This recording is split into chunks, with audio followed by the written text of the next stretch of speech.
Welcome to the Astute Prosperity Podcast with your host, John Way. Join us as we interview successful business owners and professionals, uncovering the strategies that fuel their personal, professional, and financial success. Discover what it takes to thrive. All right. Welcome to another episode of the Astute Prosperity Podcast. Today we have Lindsay Lovell. Lindsay, thank you so much for your time and joining us today. And say hello to the audience. Hi, thanks so much for having me, John. Really looking forward to it. Thank you, Lindsay. We can't wait to hear your story. So what I wanted to maybe to kick it off the podcast today is really maybe learning a little bit more about you, about what's your real estate story and what brought you to where you are today. Yeah. So, we'll go way back with where many people can believe, I grew up with that belief. You work hard, get good grades, get a corporate job, you'll have your dreams come true. Right. So I was a straight A student, got, consulting gig out of undergrad after, graduating top of my class, and was working long hours and was incurring debt that I had never had, before. And then switched over to private equity thinking, okay, maybe this will be a little bit better. And, it was like the more of a pay raise, the more in debt I felt. And COVID hit. And it was one of those moments where I was very blessed to be able to work, but had a lot of free time before my industry at the time, which was healthcare, had learned how to pivot so that I could do my job, not walking into cancer centers. And I was like, there's got to be something else. And I've got to figure this out. And I'd always kind of had little side hustles here and there. But my husband was like, you should talk to my friend Jason, who has like 4,000 doors in Kansas. And I was like, hey, that sounds really intimidating.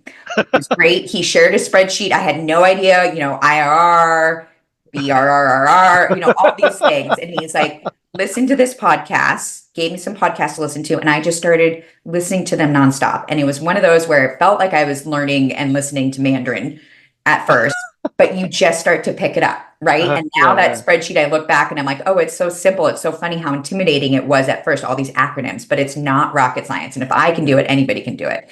So that was in May of 2020.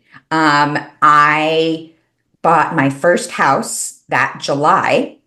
I'm very big on, I instead of calling deadlines, I like to call them action lines, draw a line in the sand. Here's when you're going to take action. Bought my first house. For those of us, we were chatting earlier, John, in the Bay Area, to think that I bought a house for 30 grand, can't even buy a parking spot out here, but I did. Put 25 grand into it, rehab. It appraised for, 62, a very small BRRR, but a home run for me. Nice. And so I was off. So fast forward, it's 2025. In my first 18 months of doing this, I scaled up to 32 plus doors. Nice. We're now, thank you, at about 72 personally in my own portfolio. And then I started a investment fund company with a business partner. So we also have about 12 short-term rentals and some long-term rentals that we manage for our investors. And then I got a good story later. We can chat about it, but pivoting when the market kind of changed. So we also opened some of our homes up as sober living homes. So I have a bit of those in our portfolio as well currently.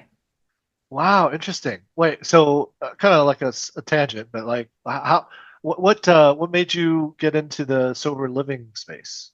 So, like any good investor will tell you, when you invest into a property, make sure that you have, plan A, B, and C, right? And so we had bought several short-term rentals, and then literally overnight, the policies changed in Kansas City, Missouri, and we suddenly could not use them as short-term rentals anymore. And it was like, okay, so what the heck do we do? Yeah. It wasn't going to make sense financially totally to long-term rent them.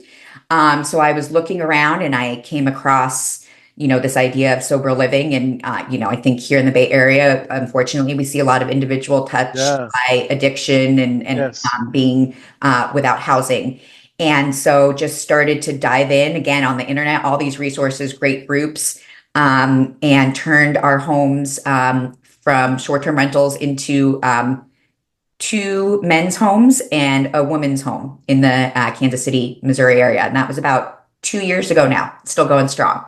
Wow. Wait, so when you did that, like, I mean, I imagine like, the Airbnb space or the short-term rental space that that needed like full-time management. But I'm sure like this type of business, you would also have like third-party management. Is that right?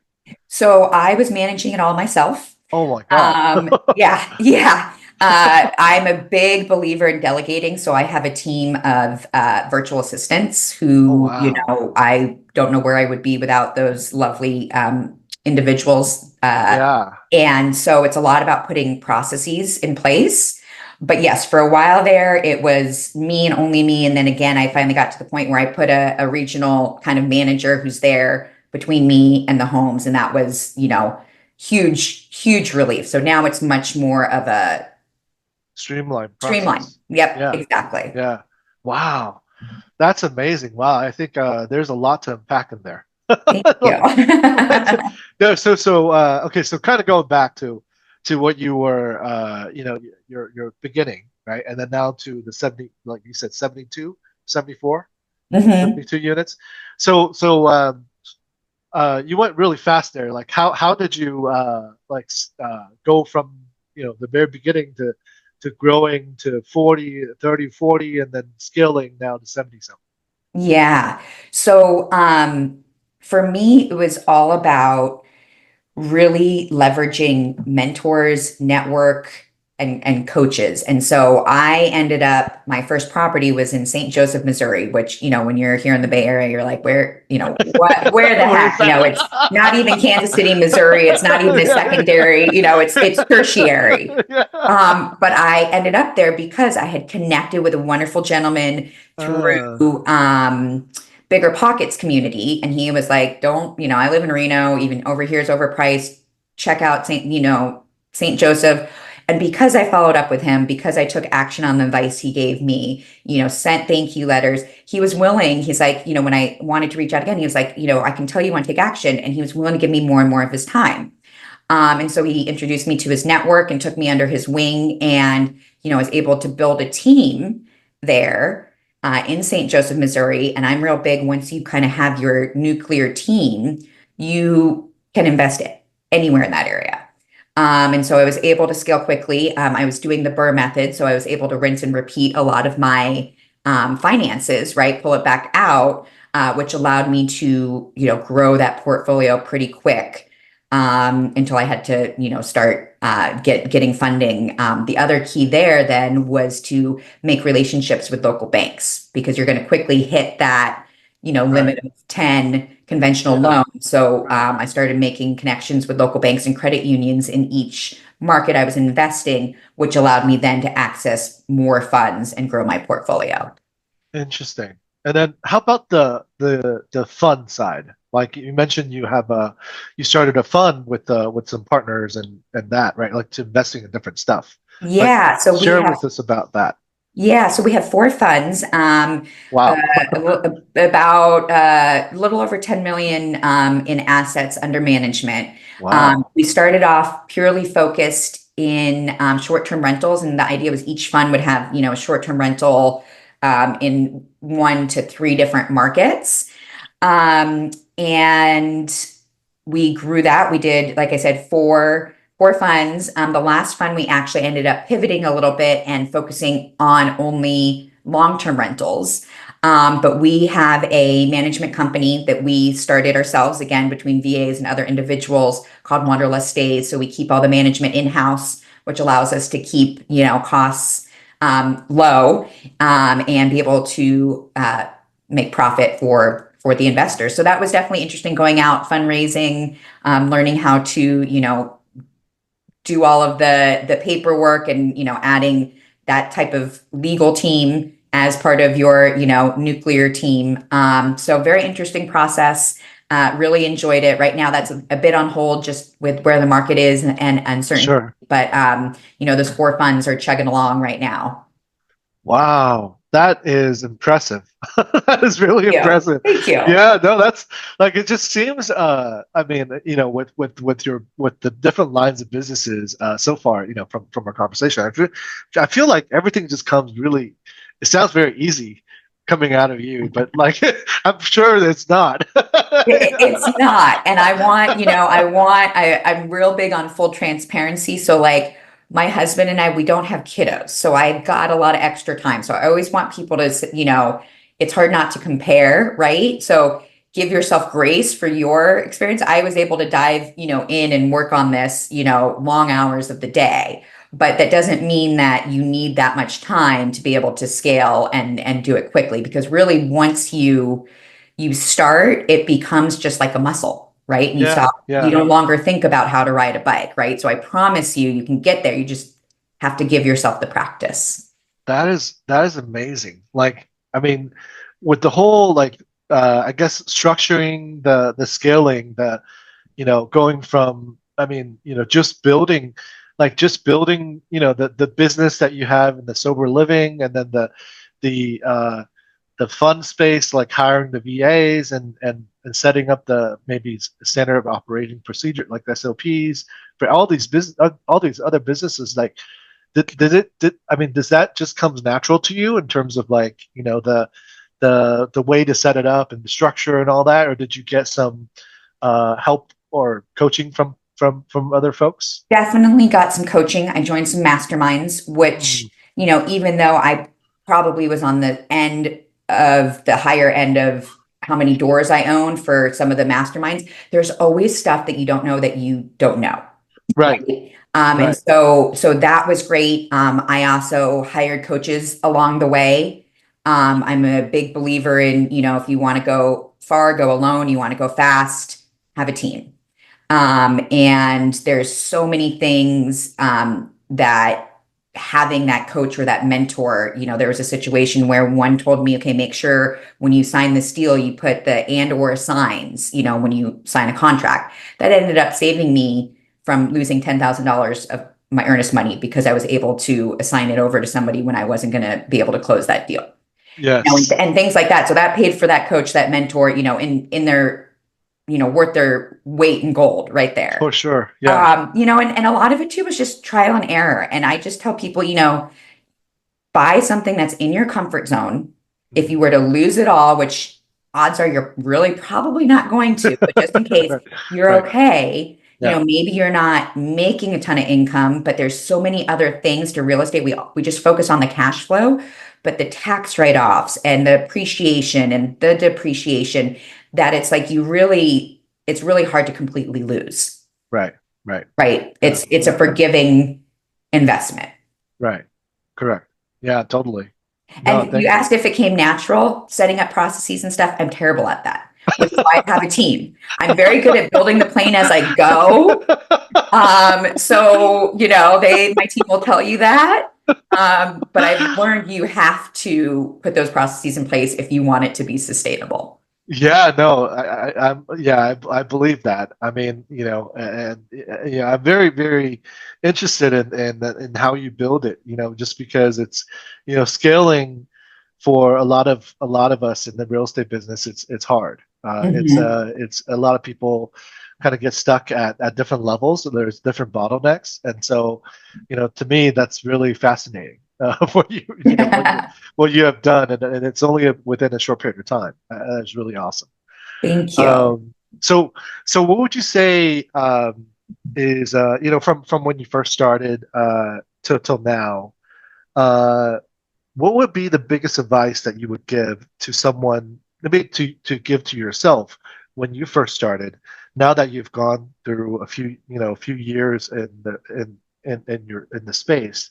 What would be the biggest advice you would give yourself when you first started? A couple, things. Trust but verify, especially in this industry. I hate to say it, but especially being a female, feel comfortable at saying, okay, great. I trust, I believe that you're going to do that or that you did that, but I'm still going to use my systems of checks and balance to make sure that that happened, and it happened to the level of my expectations.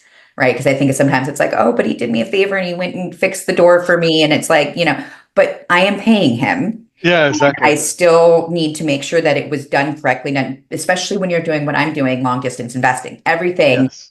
99.9% of my properties I did not see or have not seen to this date, but Yes. all sight unseen. And so you're relying really heavily on your team. And so I would say, trust but verify, and really make sure that you build a team. Don't do it all yourself. Yeah. Right. There is the beauty of so many investor networks that you can get real life referrals, recommendations, and take that time up front. Yeah. Yeah. That is invaluable advice. Yes. Yes. No, for sure. Thank you for that.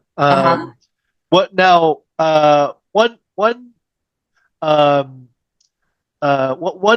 book that you would recommend for our audience. What would that be? It doesn't have to be real estate, but like that one book. I really loved The Psychology of Money. Because there was one quote in there that really stuck with me. And I think it's so easy to do this day and age, but it was talking about, hitting goals, but always, we never feel like we've accomplished anything, right? It's so easy to compare. Well, this person, I now have 5 doors, but now this person has 10, or, all this stuff. And it said, you can never meet the goal if you keep pushing back the goalpost. And I'm totally butchering that, but it was just a really great reminder to stop and celebrate your wins. And to, look back at where you came from and where you are now, and just kind of reevaluate what is your idea of wealth. I think in the Bay Area, it's so easy to be like, it's having a private jet and this, and this and that. But then for me, it helped me realize it's having time. It's having the luxury of having the flexibility to do this, at 10 a.m. on a, Tuesday morning, because I've been able to build a lifestyle. Yes. So I highly recommend. I really liked that book, The Psychology of Money. That is I think that's a downloadable ebook, I assume. Yes. I'm gonna be downloading that on my walk. Yes, all about the ebooks. Yeah, totally. Thank you so much, Lindsay. I really, really appreciate it. That was. I learned a lot from that interview. I appreciate it. Thank you so much. Thanks for having me. Yeah, and so before we end today, what if our audiences wanted to get a hold of you, or if you're open to it? How did people get in touch with you? So I love to connect. I actually do coaching and mentoring, and just love, helping other people get started. So if they want, you can go to the Millionaires March free strategy session.com. Kind of long, but I'm sure you'll put it in the show notes. Yes. Sign up for 30-minute, just connect. Let's see how I can help you, pick brains. I learn things from people. So please feel free to reach out. That is awesome. Thank you so much, Lindsay. I really, really, really, really appreciate your time and your sharing. And I'm sure our audience did learn a lot from you. So, and thank you so much. Really appreciate it. Thank you. Thank you. Take care. Take care.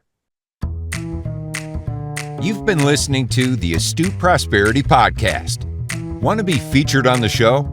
Head over to astuteprosperitypodcast.com/guest and apply to share your success story with our listeners.